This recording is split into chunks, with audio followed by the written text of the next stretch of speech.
Businesses, I hear you. Do you experience issues in sales, quoting, follow-up, ghosting? Couples, are you struggling talking about price when it comes to your weddings? Do you understand the value of things in the wedding industry? Do you understand how to read a quote? Have you had any issues in understanding contracts? Do you actually know how to ask questions around pricing? These couples don't want to appear as though they're being cheap or, that they don't know what they're talking about.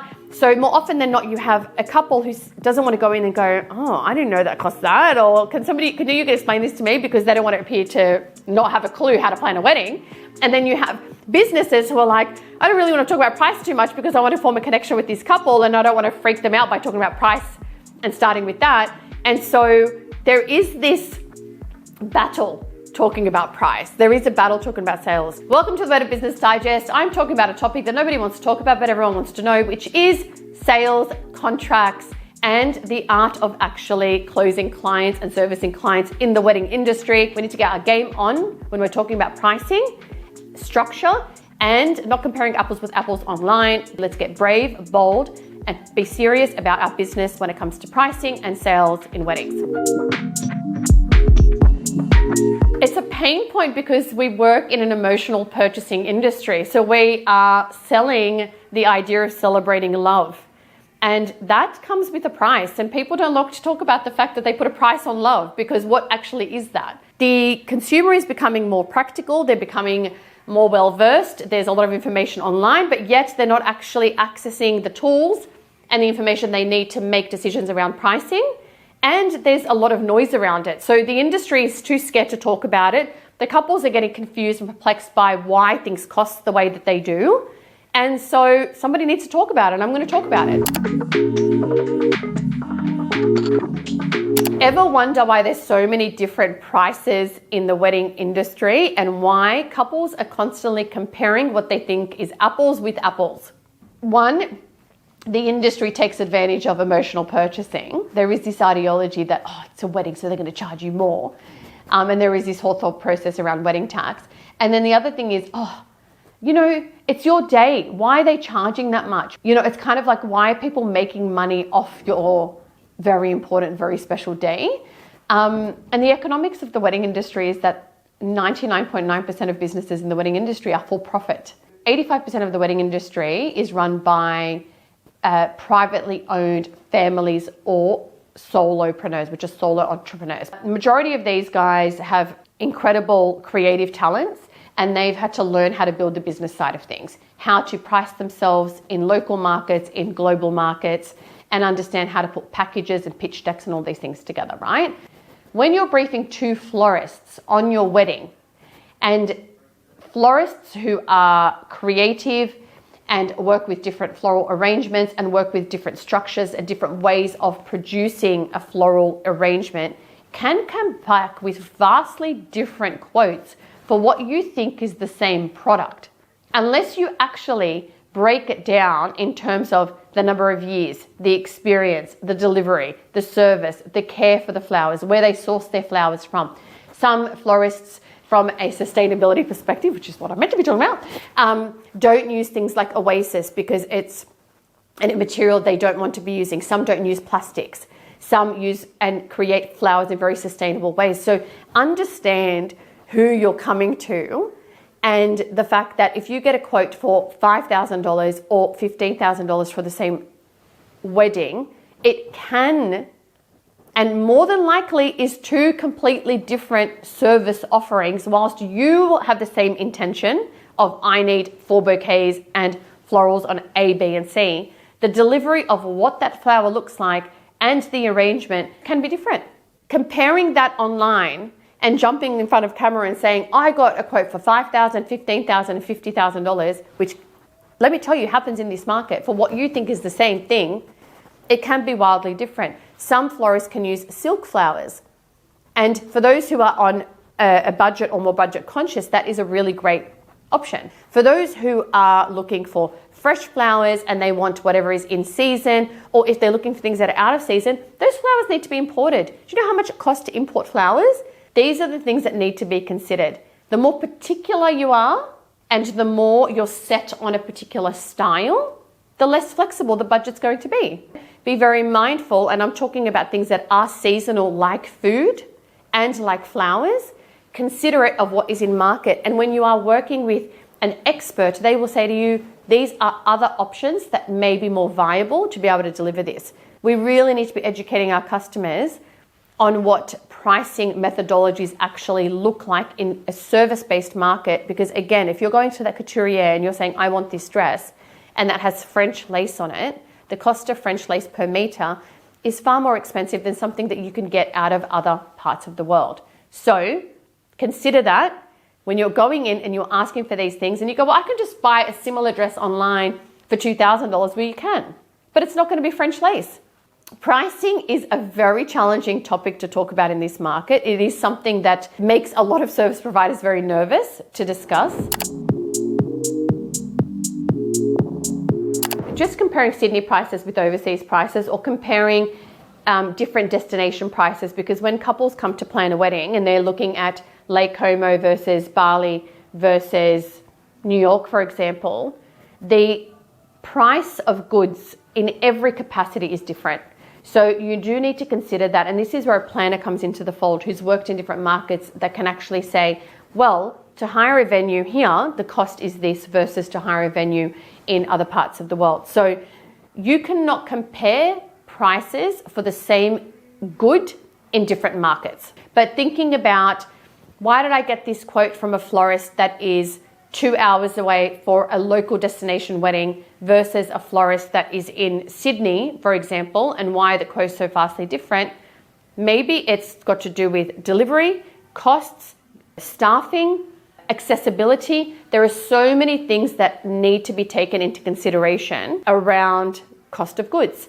Another talking point is, for example, we get this very often with cake bakers. Cakes that need to be delivered in the heat of summer to a venue that's 1 hour away is a 5-tier, amazing, extraordinary cake, may need to be half assembled in studio and half assembled on site. You may be paying a additional fee to actually have that service. There are variables that are impacted based on season. We saw this during COVID, that the cost of flowers went up by 20 to 30% because of the issues with importing goods at the time and the impact of the fires actually in Australia on farmers.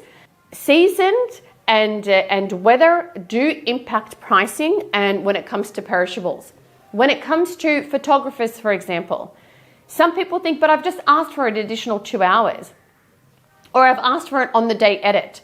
Having somebody produce an on-the-day edit requires an additional service provider to come through and actually facilitate that. And probably for an edit that you're watching that takes 2 minutes, that may take somebody 2 hours to actually produce.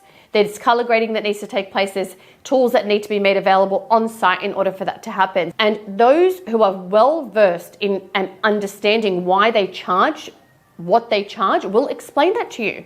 Another talking point, having an additional hour for your reception.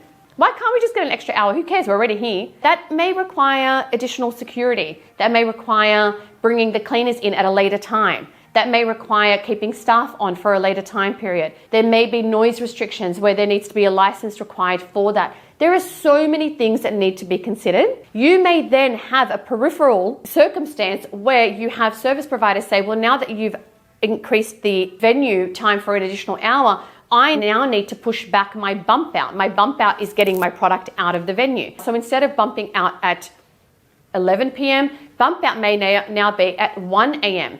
Getting people to work at 1 a.m. may come with additional costs. So this is what's so important when we're talking about cost. There are considerations that are behind the scenes that you may not be aware of when you're being priced and quoted for your wedding.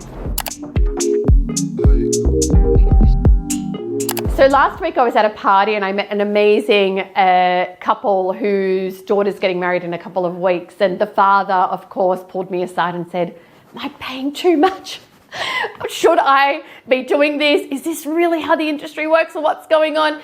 And then he gave me the list of service providers and where the wedding is actually taking place. And I said, you have selected some of the finest service providers in the entire country and having a wedding at one of the most prestigious venues. How do we justify spend for weddings? This comes down to I refer to as the 3 non-negotiables that you and your partner have set. This is what we want and we must have, and this is what we think we will be spending, and what you think you will be spending versus what the actual cost will be may be 2 entirely different things, because guess what? Majority of you have not planned a wedding before. Majority of you have not asked for a quote for that before. And so therefore, you can have an idea of budget, but it's not until you start asking the questions that you actually understand the cost of goods and budgeting in the wedding market. This is a very important point. So once you start gathering that, consider what your negotiables are and your non-negotiables. And the non-negotiables can be things like the flowers, the cars, the venue, the service providers, the entertainment. That's where your budget should really be spent. And then for the negotiables, start to consider how you can actually play and with that budget and what you actually really need for the wedding versus what you want for the wedding. When you are asked as a service provider, why does it cost this much? You need to be prepared to answer that. And do not answer it in writing. Do not put it in an email and just say, well, this is what it is. You need to be prepared to be able to answer the questions. That does not mean that you need to go through line item by line item.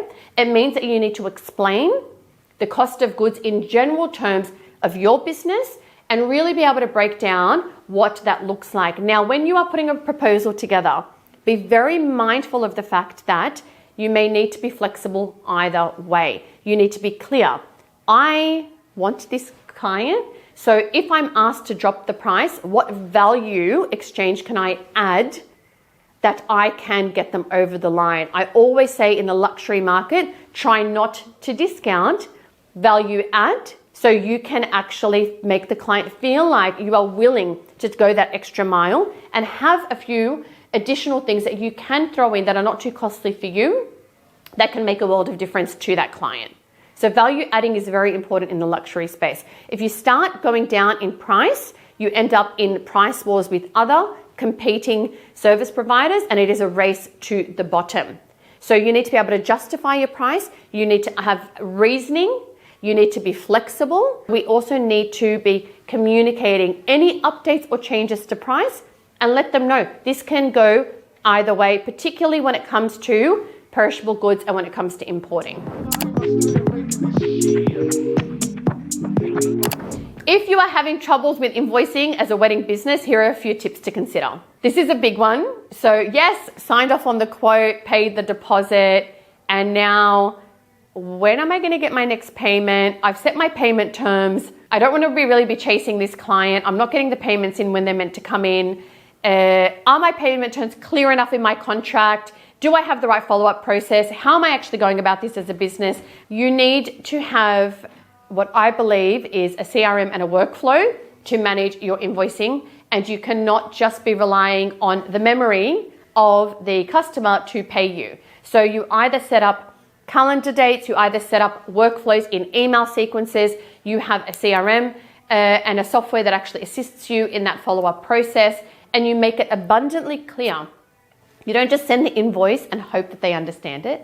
You make it clear that this is how the invoice will be paid, these are the payment terms, and that is not negotiable in terms of when payments are due. Are we clear on this? Does this make sense? Let's go through the contract so we're both on the same page in terms of expectations. Let's just put that out there. A lot of service providers, again, are a little bit shy because they just want to get the client over the line. So they're like, no, I'll just send you the invoice. I'll send you everything. We don't need to discuss that right now. We've agreed to the price. We're all good. You're going to set yourself up for failure. You're going to be in a position where they haven't read that, and then you're going to be chasing. Build the confidence. Yes, I'm talking to new businesses.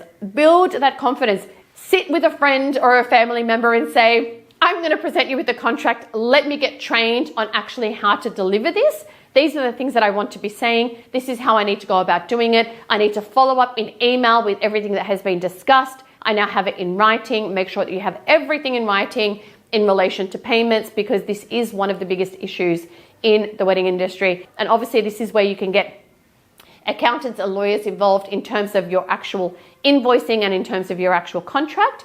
But unless it's explained, unless it's read, unless it has been communicated and signed off, you're talking to yourself and you're not going to get anywhere. Oh, I love ghosts. I love them. They spook us all. Look, ghosting is something that is paramount in the wedding industry right now because couples are contacting you through 7 modes of communication. They're DMing you, they're WhatsApping you, they're emailing you, they're calling you, they're asking for a friend to contact you, they're getting the mother of the groom to reach out to you. After they've gotten the answer that they want, and a lot of the issues in the industry is that many of you are just sending out your packages and your pricing. This is what I can do for you. Here's a breakdown. Contact me if you need me. That is not how you service a customer, right? So the reason that they're ghosting you is because you're giving away the cow and you're not selling the milk. So what we need to do is we need to ensure that we build a connection with our customer, giving them the information that they're looking for, whilst also servicing them in a way where they come back with more questions. We are actually wanting to get more from them and asking them how we can service them, as opposed to saying, this is what I do, I'm amazing, here's my quote, and you contact me when you need me. That is a push strategy as opposed to a pull strategy. And in Sales 101, we need to be engaging. We need to be building rapport, creating a connection in order to be able to follow through. A lot of the times, the window shoppers of Instagram do ghost because guess what they're doing? They are window shopping and there's nothing you can do about it.